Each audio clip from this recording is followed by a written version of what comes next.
kembali lagi di podcast Remaja Update.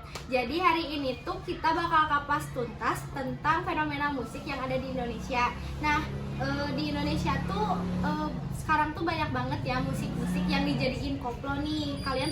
Kalian juga pasti suka ngedenger lah ya di TikTok atau di Instagram atau di media sosial lain.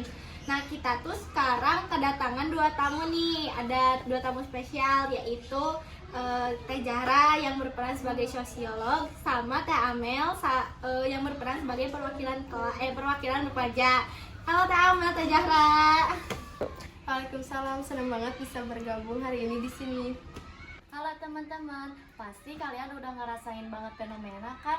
Sampai-sampai kepala kita otomatis geleng-geleng. Wih, bener banget Teh Amel. Jadi kita tuh langsung aja masuk ke topik utamanya. Jadi di sini tuh kan di Indonesia tuh lagi masuknya fenomena musik tren yang besar-besar banget nih. Contohnya sih musik Inggris sama musik Jepang yang kayak gitu, kayak K-pop gitu tuh dijadiin musik koplo di Indonesia ini tuh. Contohnya tuh ada Kill Bill dari CJA, terus ada juga Dynamite dari BTS. Nah, si iramanya tuh sama aja kayak yang asli, tapi si bahasanya tuh diganti sama bahasa Indonesia ataupun bisa jadi bahasa Inggris aslinya.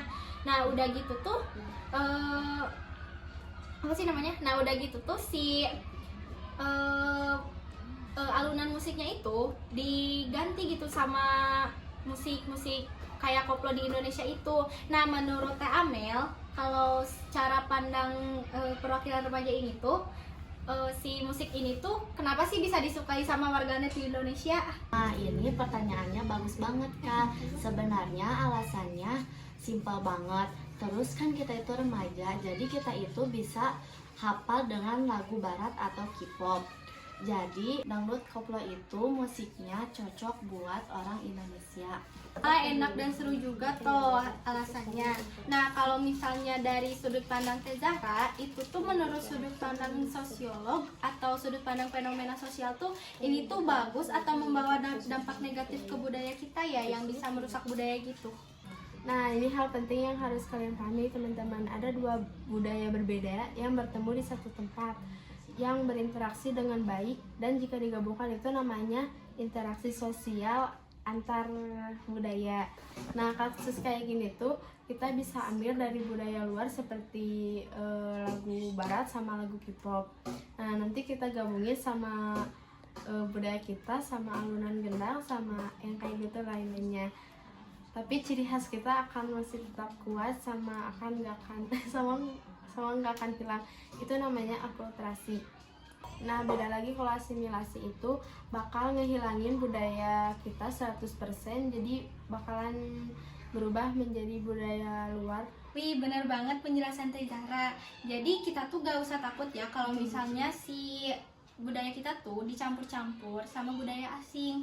Nah, terus tuh ini tuh ada gak sih dampak negatifnya? Jadi kan ada tuh yang bilang kalau misalnya si budaya kita tuh jadi rusak, dangdut jadi rusak, ataupun yang lainnya. Itu tuh ngaruh gak sih? Jangan salah paham dulu ya guys, pasti ada sisi kurang bagusnya juga.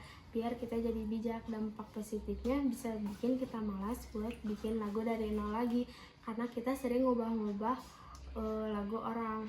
Terus kita juga bakal kehilangan ciri khasnya seperti lagu-lagu barat sama K-pop. Kayak kita tuh kan udah punya gambaran nih. Jadi kita tuh mau tanya ke Teh Amel, kalau misalnya kan Teh Amel tuh itu apa sih namanya, remaja yang hidup di era teknologi nih. Nah, aku tuh mau tanya kalau misalnya ini tuh patut didukung atau gak usah didukung gitu, atau gak diperbolehkan untuk didukung nih. Nah, menurut saya ini bagus dan harus dilanjutkan.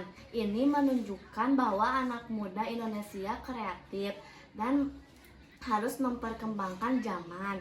Jadi kita itu jangan melupakan budaya sendiri. Nah, 100% nih buat Teh Amel. Jadi kita tuh bakal menyimpulkan si yang tadi kita bahas tuh. Yang pertama, fenomena lagu K-pop dan lagu barat tuh yang disatuin tuh itu tuh namanya akulturasi atau pencampuran budaya. Nah, artinya tuh budaya kita tuh bercampur dengan budaya luar, tapi ini tuh menghasilkan dampak positif loh guys, menurut aku tuh.